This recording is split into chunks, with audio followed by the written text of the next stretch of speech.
reconnaissant, d'une certaine façon, après il y avait des menaces volées sur autre chose, mais ce n'est pas la question, comme son alter ego. Donc on voit très bien les choses. Là encore, que celui qui a des oreilles pour entendre et qui a des yeux pour voir, c'est la parole de l'Évangile, hein, ça nous change un peu, mais c'est un rapport direct avec le sujet sur le rôle de la Turquie.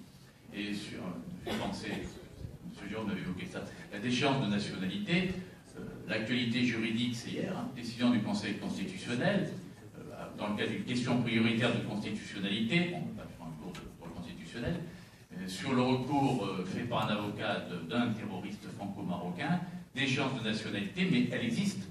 Ben Elvas propose de la durcir, pas trop comment, je pense que ça sera discuté, elle existe, c'est l'article 1.5 du Code civil, elle existe depuis déjà un bon moment, et pour les crimes et délits constitutifs d'actes, on dit bien d'actes, hein, on ne parle pas d'apologie de d'actes de terrorisme, la déchéance de nationalité est possible, c'est ce qui est arrivé.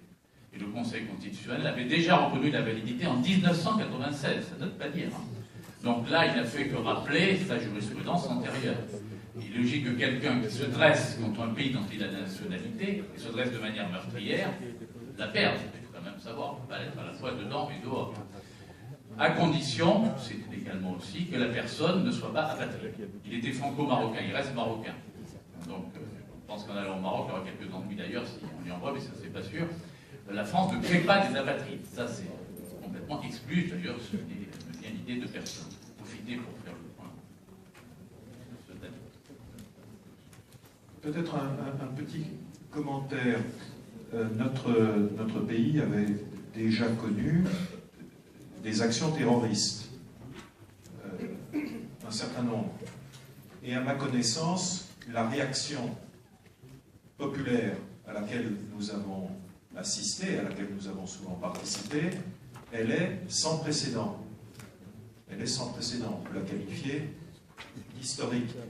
Et c'est cette réaction populaire qui, dans ses traits marquants, a été absolument pacifique, avec aucune forme de ressentiment à l'égard de qui que ce soit, aucun appel à la haine.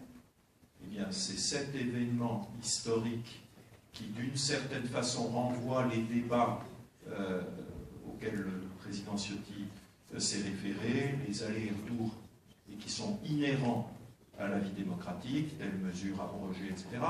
Nous voyons bien que là, nous avons affaire à quelque chose de radicalement nouveau, et nous devons maintenant, si je puis dire, rester à la hauteur de l'événement historique que nous avons connu, et je crois qu'on peut espérer très raisonnablement qu'une commission comme celle qui a été confiée à la présidence d'Éric Ciotti soit le lieu d'élaboration de mesures, si je puis dire, non partisanes, et qui puisse faire l'objet d'une très large approbation, le moment venu, par le Parlement. Je crois que, enfin, moi,